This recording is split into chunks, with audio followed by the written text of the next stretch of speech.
तो आज के इस वीडियो में आपको जो चीज़ें मिलने वाली हैं, सबसे पहले वो स्पष्ट कर दूं।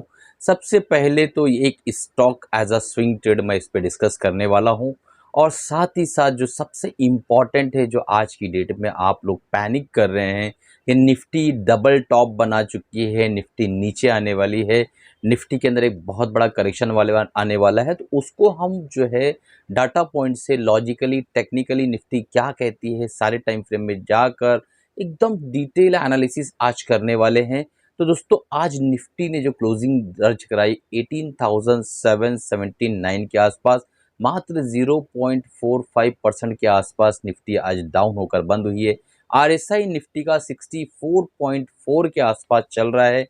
अब हम आज चार्ट पर भी चलने वाले हैं और देखने वाले हैं डिटेल एनालिसिस कि किस तरीके से निफ्टी के अंदर करेक्शन आ रही है, तो कहाँ तक आएगी, कौन से टाइम फ्रेम में हमें किस तरीके से काम करना है, और जो लॉन्ग टर्म इन्वेस्टर हैं, जो स्विंग ट्रेडर हैं, जो ऑप्शन ट्रेडर हैं, सबके बारे में कुछ ना कुछ बात करने की हम यहाँ पर कोशिश करेंगे दोस्तों। तो इससे पहले वीडियो शुरू करूँ, अगर आप बिगनर से नए हैं चैनल पर, अभी तक चैनल को सब्सक्राइब नहीं किया है, सब्सक्राइब कर लीजिए, बेल बटन दबा दीजिए, ताकि जब भी नए वीडियोस डालें आप तक पहुंच सके और आप उससे फ़ायदा उठा सकें दोस्तों। हमारा तो एमएसएम बुलेटिन का जो प्रोग्राम है, जिसमें मैंने आप लोगों से कहा कि 1.5 लाख टू 1 करोड़ की जर्नी हम आपके साथ जो है तय करने वाले हैं। उस प्रोग्राम का लिंक नीचे डिस्क्रिप्शन में लिंक आपको दिया हुआ है, जाकर आप सब्सक्राइब कर सकते हैं। और स्विंग ट्रेडिंग के अंदर जो है, जो हमारा प्रोग्राम चल रहा है लाइव प्रोग्राम, उस पर आप भाग ले सकते हैं दोस्तों। चलिए चलते हैं चार्ट पर बिना देरी किए और आज के एनालिसिस शुरू करते हैं। दोस्तों, हम स्क्रीन पर आ गए हैं और स्क्रीन पर हम monthly to hourly time frame पे धीरे धीरे शिफ्ट होंगे और देखने की कोशिश करेंगे क्या निफ्टी वाकई बियरिश हो रही है। और सबसे पहले एक चीज समझ लीजिए कि फेड का अनाउंसमेंट है कि इस साल वो 2 बार और रेट हाइक करेंगे, ठीक है। तो उनकी कमेंट्री जो है आ गई है, और यहाँ पे मैंने जो आपके लिए स्पेशली रीड करके बताया है। तो इन्फ्लेशन का जो इनका ऊपर प्रेशर है, उसकी वजह से 2 बार रेट और हाइक करना पड़ सकता है। और जब जब ये होता है, जब जब ये होता है, तब तब हमारे इंडियन मार्केट के ऊपर प्रेशर आता है। मार्केट हमारी जो कहीं ना कहीं रुक जाती है, स्थिर हो जाती है, थमती जाती है, और कुछ ना कुछ हल्का जर्ग मार्केट को लगता ही लगता है। तो यहाँ पे देखिए, अभी तक अपडेट नहीं हुआ है एफआईज और डीएस का डाटा, तो हम चलते हैं एनएससी के साइट पर, वहां देखने की कोशिश करते हैं कि एफआईज और डीआईज ने क्या कारोबार किया। देखिए, अभी मार्केट के अंदर जो है ना, एक चीज समझने की कोशिश करिए। ऑप्शन ट्रेडर का बोलबाला है मार्केट के अंदर, जो ऑप्शन ट्रेडर की जो पार्टिसिपेशन है बहुत ज्यादा हो गया है, जिसकी वजह से मार्केट के अंदर ऊपर नीचे ऊपर नीचे ऊपर नीचे, इसी में उनको प्रॉफिट होता है और ये वो करवाते रहते हैं। अब देखिए, एफआई और एफपीआई जो है 22 जून को 8,947 करोड़ के आसपास की जो इन्होंने यहाँ पे नेट नेट बाइंग की है, और 9,640 करोड़ के आसपास की सेलिंग की है। यानी मात्र 600-700 करोड़ के आसपास की सेलिंग की। और उसकी वजह से इतना बड़ा इंपैक्ट हमें नजर आ रहा है, ऐसा लग रहा है कि मार्केट अब कहां से कहां चली जाएगी, ठीक है। उसके बाद जो आप देखेंगे कि 7,147 करोड़ के आसपास की बाइंग की है डीआईज ने, और सेलिंग की 6,924 करोड़ की। तो 2,219 करोड़ के आसपास की बाइंग की। तो मात्र जो है नेट देखा जाए तो 400 करोड़ के आसपास का जो है ओवरऑल नेगेटिव जो है यहाँ पे नेट नेट में रहा है, और जिसकी वजह से इतना बड़ा हमें प्रेशर देखने को मिला निफ्टी के अंदर। निफ्टी के अंदर 0.45% के आसपास की गिरावट यहाँ पे आज हमें देखने को मिली। अब चलते हैं और देखने की कोशिश करते हैं निफ्टी। तो देखिए दोस्तों, हमने लगा रखा है सुपर ट्रेंड। पहली चीज समझिए, हमने लगा रखा है सुपर ट्रेंड। ये 200 वीकली जो है मंथली मूविंग एवरेज है। जैसे जैसे टाइम फ्रेम चेंज होगा, ये मूविंग एवरेज वैसे वैसे चेंज होते चले आएगी। बोलिंजर बैंड है, upper middle lower. Super trend आपको पता है, ग्रीन बना तो बाय करना है, रेड बना तो सेल करना है, ओके।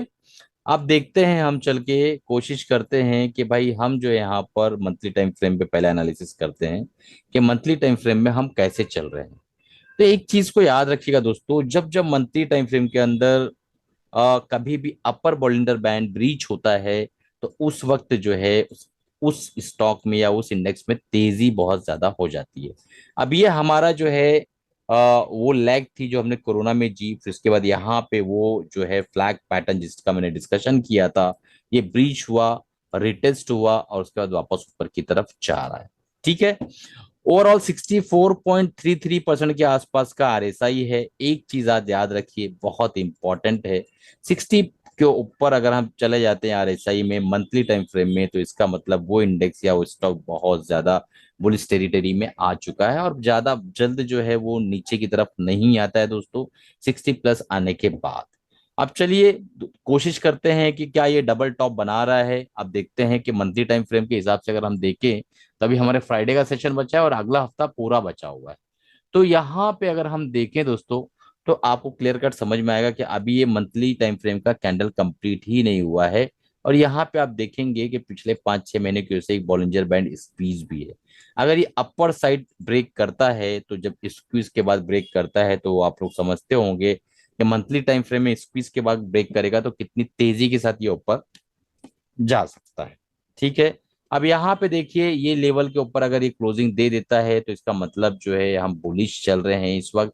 बट यहाँ पे अगर इस महीने इसको यहीं पे क्लोजिंग करता है और नेक्स्ट महीने नीचे आने लगता है, तो मंथली टाइम फ्रेम में डबल टॉप कंफर्म होगा और वो भी इसके ब्रीच होने के बाद कंफर्म होगा दोस्तों। ठीक है। तो मंथली टाइम फ्रेम में अभी फिलहाल डबल टॉप वैलिड नहीं है और हम बुलिश हैं, ये कहीं लिख लीजिए। अब चलते हैं वीकली टाइम फ्रेम में। तो वीकली टाइम फ्रेम में आप देखेंगे यहाँ पे एक सुपर ट्रेंड फॉर्म हुआ था जो कि शो कर रहा है कि हम बुलिश हैं। ठीक है। और 64.46 के आसपास का आरएसआई यहाँ पे वीकली टाइम फ्रेम में हमें दिखा रहा है, जो कि बुलिश शो कर रहा है। जब 60 के ऊपर वीकली और मंथली में चला जाता है आरएसआई, तो इसका मतलब जो है हम बहुत तेजी में है, बहुत ज्यादा हमारे अंदर मोमेंटम है।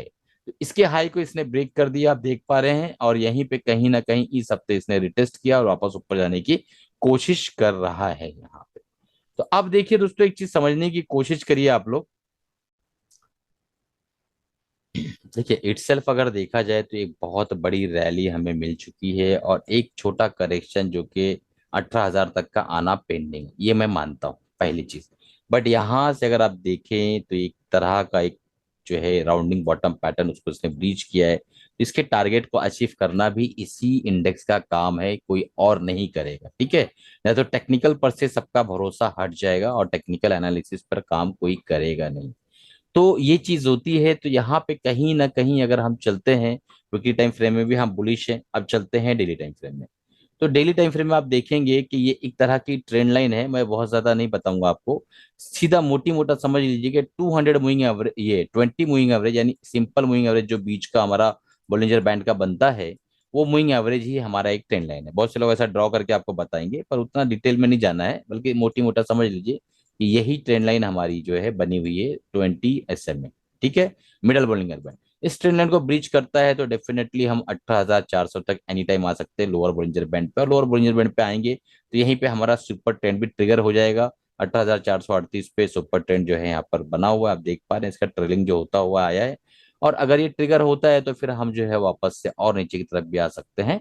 ठीक है। तो देखते हैं संडे के दिन हम देखें कल का एक दिन किस तरीके से काम करना हो। देखिए तो डेली टाइम फ्रेम में हम थोड़ा सा जूम करते हैं, क्योंकि आज का जो कैंडल है वो बहुत लोगों को डरा दिया है। तो डेली टाइम फ्रेम में देखने की कोशिश करें अगर, तो यहाँ पे एक बार मिडल बोलिंगर बैंड के ऊपर ये गया, फिर एक करेक्शन दर्ज कराई, फिर वापस ऊपर गया, ये ब्रीच नहीं कर पाया, देख रहे हैं। तो जब अपर बोलिंजर बोलिंजर बैंड को कोई भी स्टॉक या इंडेक्स ब्रीच नहीं कर पाता है, तो वो जो है कहीं ना कहीं उस टाइम फ्रेम में वीकनेस शो करता है। कौन से टाइम फ्रेम में? उस टाइम फ्रेम में वीकनेस शो करता है। हम डेली टाइम फ्रेम का चार्ट अभी एनालिसिस कर रहे हैं, और यहाँ पे देखिए फिर एक करेक्शन हुआ, फिर एक बार ब्रेकआउट, फिर एक करेक्शन, फिर एक बार ब्रेकआउट होने की कोशिश हो रही है। यहाँ पे देखिए ट्राई किया नहीं हो पाया, यहाँ ट्राई किया नहीं हो पाया, यहाँ ट्राई किया नहीं हो पाया, यहाँ ट्राई किया नहीं हो पाया। ठीक है। तो कहीं ना कहीं अगर अपर बोलिंगर बैंड के ऊपर ये क्लोज नहीं देता है या ब्रीच नहीं करता है, जैसा इस जगह पे कर रहा था, मैं आपको पीछे ले चल के दिखाता था, वो इस जगह पे उसने किया था ब्रीच, यहाँ किया था ब्रीच, यहाँ किया था ब्रीच, आप देख पा रहे हैं। देखिए यहाँ किया था ब्रीच, जब तक कि ये इस तरीके से ब्रीच नहीं कर पाता है, तब तक के जो है कहीं ना कहीं डेली टाइम फ्रेम में वीकनेस मौजूद है। और हम एनी टाइम जो है 18,650 पर आ सकते हैं, उसके बाद 18,400 पे आ सकते हैं, जैसा कि मैंने निफ्टी एनालिसिस में लास्ट वीक ऑलरेडी ये डिस्कस किया हुआ है। अब चलते आवरली टाइम फ्रेम में देखने की कोशिश करते हैं कि भाई आवरली टाइम फ्रेम में क्या हो रहा है। तो आवरली टाइम फ्रेम में ऑलरेडी यहाँ पे जो है आप देखेंगे कि 36.36 के आसपास का जो है यहाँ पे हमारा आरएसआई हो चुका है। मैंने एक लाइन ड्रॉ कर रखी है आपको, यहाँ लाइन एक दिख रही होगी, दिख रही है आपको एक लाइन। 36 के नीचे अगर आरएसआई नहीं जाता, अभी 46.6 है, 36 के नीचे आरएसआई अगर नहीं जाता है, तो हर बार 36 के आसपास आके इसने अपनी आवरली टाइम फ्रेम में निफ्टी ने करेक्शन कंप्लीट की है। तो हम यहाँ से बुलिश हो जाएंगे अगेन ऊपर की तरफ, और ऊपर की तरफ जब तक कि ये 60 का लेवल ब्रीच नहीं करता है तब तक एग्रेसिवली हमें बाइंग नहीं करना है। तो ओवरऑल बॉलिंजर बैंड को अगर देखें तो यहाँ पे मिडल बॉलिंजर बैंड को इसने अच्छी कैंडल के साथ ब्रीच किया, तो डेफिनेटली हम यहाँ नीचे की तरफ आ सकते हैं, और 18,700 का लेवल बड़ी आसानी के साथ हम यहाँ पे देख सकते हैं कल के दिन। ठीक है, बहुत आसानी के साथ उसको ब्रीच करता है तो हम जो है और नीचे की तरफ आएंगे, और नीचे के लेवल हमें यहाँ पे देखने को मिलेंगे। और नीचे की कौन से लेवल हो सकते हैं, और लेवल नीचे के हो सकते हैं दोस्तों, 30 मिनट्स में हम जाते हैं तो आपको आइडिया मिलेगा थोड़ा। 30 मिनट्स में अगर हम जाएं तो 18,650 660 के लेवल हमारे पास आ सकते हैं। तो यहाँ पे जब तक कि हम लोग, मैं आपको क्लियर कट एक डायरेक्शन दे बताने की कोशिश करता हूँ, जब तक कि हम लोग 18,850 के ऊपर क्रॉस नहीं कर देते हैं तब तक कि हमें अभी फिलहाल छोटे टाइम फ्रेम में बुलिश नहीं होना है। हमें जो है कोशिश करना है कि छोटे मोटे जो ट्रेड्स मिलते रहते हैं बाय सेल अपने पैटर्न के अकॉर्डिंग, वो आपको करता रहना है, और अदरवाइज जो है आप थोड़ा एक हफ्ता 2 दिन 3 दिन आराम कर लीजिए। काफी लोगों ने काफी कुछ कमाया होगा, बहुत दिनों से हम बुलिश हैं। और यहाँ पे एक छोटा सा पॉज पीरियड करेक्शन ये रिक्वायर्ड है दोस्तों। आप वीकली टाइम फ्रेम में देखो ना, कितना ज्यादा जो है ये चल चुका है। यहाँ पे एक टाइम पे बहुत ज्यादा चलने के बाद एक करेक्शन किया था मिडल बोलिंगर बैंड पे। अगर ये मिडल बोलिंगर बैंड के पास भी आता है तो 17,930 के पास आना चाहिए इसको दोस्तों। ठीक है, तो एक करेक्शन पेंडिंग तो है, इसमें कोई दो राय नहीं है, बट ओवरऑल लॉन्ग टर्म में हम बुलिश हैं। और जो फेड जब भी कुछ कांड करेगा तो उसका इम्पैक्ट थोड़ा बहुत यहाँ पर आएगा। अब आगे आईजीएल। आईजीएल जो है दोस्तों ये मुझे बेहतर लग रहा है, इसके अंदर स्ट्रेंथ नजर आ रही है। और मंथली टाइम फ्रेम का जो इसका आरएसआई 57.56 है, बहुत करीब है 60 के। और 60 अगर क्रॉस करेगा तो ये रॉकेट साइंस बन जाता है दोस्तों। और यहाँ देखिए अब एक चीज, वीकली टाइम फ्रेम में अगर हम चलें तो 60 पर ये आ चुका है। तो अब हमें कुछ नहीं करना है। वीकली टाइम फ्रेम में आप देख पा रहे हैं यहाँ पे एक कैंडल बनी है बहुत बड़ी सी, तो हमारे लिए एक एसएल का काम करेगी दोस्तों। 440 का एसएल अगर कोई लगाता है, 440 का एसएल लगा के और इसमें अगर काम करना चाहे अपने फाइनेंशियल एडवाइस राय मशवरा लेके, तो बहुत बढ़िया काम बन सकता है। क्योंकि यहाँ पे देखिए एक ट्रेंड लाइन का ब्रीच आउट हुआ है, और यहाँ पे मिडल बोलिंग इवेंट पे इसने सपोर्ट दिया, अच्छा वॉल्यूम है, 60 आरएसआई है, और 20 वीकली मूविंग एवरेज के ऊपर है, सुपर टेन पॉजिटिव है। तो इतना काफी स्टोरी किसी भी स्क्रिप्ट के अंदर पैसा बनाने के लिए। तो अपने फाइनेंशियल एडवाइस राय मशवरा लेने के बाद काम करेगा दोस्तों। चलिए, कमाते रहिए, खुश रहिए, अपना और अपनी फैमिली का ख्याल रखिए। एनालिसिस कैसी लगी, टॉप टू बॉटम मैंने पूरा बता दिया, कौन से टाइम फ्रेम में डरना है, कौन से टाइम फ्रेम मजबूती से रहना है, तो सारी चीजें समझा दिया। देखते हैं किस तरीके से परफॉर्म करता है निफ्टी। अपने फाइनेंशियल एडवाइजर हमेशा रहिएगा दोस्तों, मेरा ओपिनियन है खाली, मेरे व्यूज है, मैं 100% गलत भी हो सकता हूँ। चलिए मिलते हैं अगले प्रोग्राम में अगले वीडियो के साथ। जब तक के दोस्तों एमएसएम बुलेटिन जो मैंने आपको बताया है उससे जुड़ जाइए, ये सब्सक्राइब कर लीजिए। लाइव जो है ये प्रोग्राम है जिसमें मैं क्या बाय क्या सेल कर रहा हूँ आपको मालूम पड़ता है। हमने 1.5 लाख का एक पोर्टफोलियो बनाया है जो कि अभी नेगेटिव चल रहा है, बट दोस्तों पार्ट ऑफ द गेम है स्टॉप लॉस हिट होना और प्रॉफिट होना। बट हमारा टारगेट है कि 1.5 लाख से जो है हम कोशिश करेंगे 5 साल के अंदर हमारा जो है ये 1 CR डेवलप हो जाए। ठीक है, तो जो लोग घर लेना चाहते हैं, जो लोग कुछ काम करना चाहते हैं 1 CR का, तो इस प्रोग्राम का हिस्सा बन सकते हैं। बट ख्याल रहे कि 25,000 रुपया आपको अपना फंड लेकर आना है पेपर ट्रेडिंग के लिए। यानी आप पेपर ट्रेडिंग यानी वर्चुअल फंड लेकर आइए। जब आप मजबूत हो जाए, टेक्निकल सीख जाए, चीजें समझ में आने लगे, तो फिर अपने हिसाब से आप उस पर काम कर सकते हैं दोस्तों, अपने फाइनेंशियल एडवाइस से मशवरा लेने के बाद। चलिए, कमाते रहिए, खुश रहिए, अपना और अपनी फैमिली का ख्याल रखिए। उम्मीद है आज के बाद आप जो है इस प्रोग्राम को ज्वाइन करेंगे और हमारा 1.5 लाख से लेके 1 CR की जो जर्नी है उसमें पार्टिसिपेट करेंगे।